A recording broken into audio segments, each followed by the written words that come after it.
James, congratulations, Aquaman is fantastic. Thank you. I want to talk about the very opening scene. You smash into an action sequence with Nicole Kidman. Talk to me about getting her to do this epic, continuous shot, action-wise. I mean, getting into it, I said to Nicole, Nicole, you get the chance to do really sort of fun stuff. Are you up for that? For cool action stuff? And she was like, yeah, because I think, she's never really kind of had the opportunity to do stuff like that. All her roles tend to be very dramatic, and she's so amazing in everything that she's done. But I think, getting the chance to sort of, play a character who can kick ass and really just get in there with it was fun. But I also want to give credit to Nicole's stunt double, who had a big hand in that sequence. It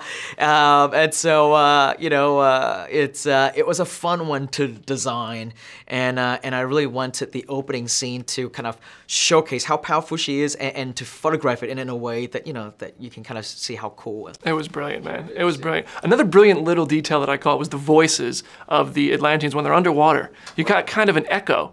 Talk to me about how you came up with how the characters would sound when they were underwater. Yeah, I mean, going to this film, very early on, people keep asking me, how are you gonna do underwater talking? How are you gonna do this and that?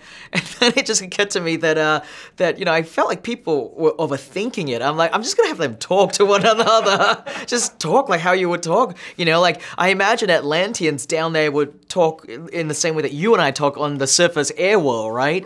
But then having said that, I knew that I wanted to give it somewhat of a water acoustic treatment to it, and so we spent throughout the entire sort of post-production process designing the sound of it, and very early on when we kind of played with the voice and futzed with the voice, there were times where we went too far, and it was actually hard to understand what they were saying, and we had to keep kind of pulling it back until we find that sweet spot. I love it, man. It was great. That was a good detail.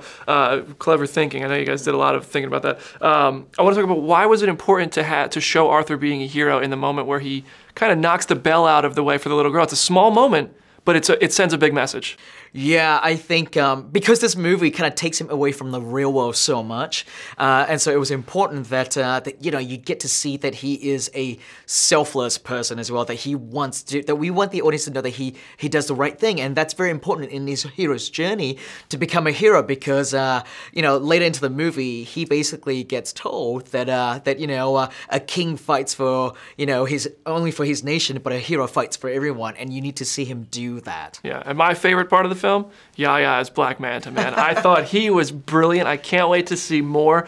Talk to me about Yaya getting in that costume and coming up with the action sequences and planting seeds for future endeavors with that character. Firstly, I freaking love Yaya. He's like the coolest guy. He's such a sweet guy, and he got into this character so much. I love following Yaya on Twitter. He's so funny on Twitter. Everyone should follow Yaya on Twitter. He's so much fun, and he loves his character so much. And listen, I don't think I could have made this movie and not include Black Manta in it. I think the fans would have rioted if I didn't include Black Manta in there.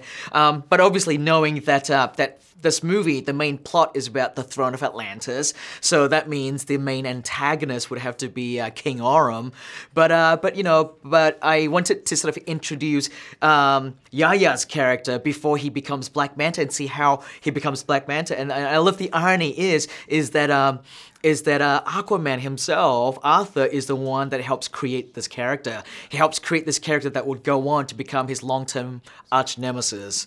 And I love the irony of all that. It's great. Now, my last question for you real quick. When can we expect to see more, man? I need Aquaman too. Dude, that's not up to me. That's up to the audience out there to let us know if they want more of this world.